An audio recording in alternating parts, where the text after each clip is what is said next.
In modern Irish, Púca means spirit or ghost, but in our folkloric tradition of the modern history period, this word represents more than just the ghosts of the undead. The Púca is a figure that appears in folk tales across the entire island, famed for his mischief.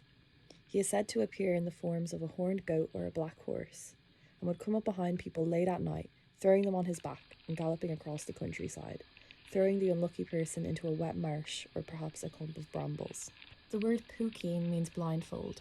The Púca is often said to be an invisible force, so having one's eyes covered or blindfolded relates to this idea. The word to disenchant or disillusion is also Púcín. This is reminiscent of the Púca's mischief in confusing those who encounter them. However, the Púca is not solely an Irish character. Counterparts throughout Europe include the Icelandic Púki, the Norwegian Púke, and the Danish Puge. What I found interesting was the fact that in the dialect Charrier, a Norman dialect spoken on the island of Jersey, a prehistoric tomb is known as a Púcale. This is similar to how in Ireland we associate ring forts as being fairy forts, or burial mounds as fairy mounds. It is fascinating to note how people of the medieval period associated otherworldly folklore with monuments of the prehistoric period, showing that humans have constantly been trying to find ways to understand the past. The idea of the Púca in Irish folklore emerges around the 17th century, with many places containing the word in their names. Examples include Pula Fuca, a waterfall in Wicklow, whose name means Hole of the Púca. There are also mountains in Clare of the same name. Líshna Fuca is a small village in County Kerry.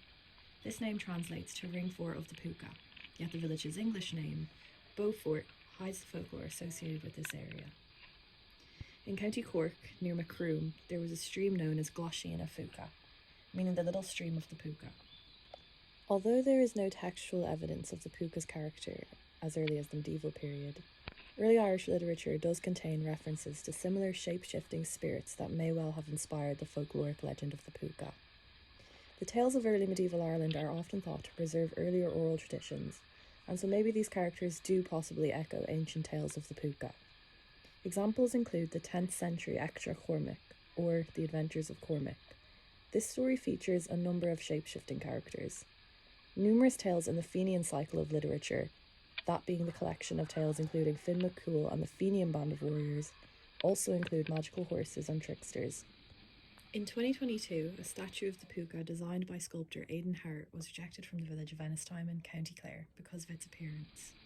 In a vote, 55% of locals voted against it, with words including grotesque, frightening and evil being used in the survey. A local parish priest also actually denounced the statue during Sunday Mass. This statue is now displayed at the Michael Cusack Centre in Carron, a small town in the Burren region.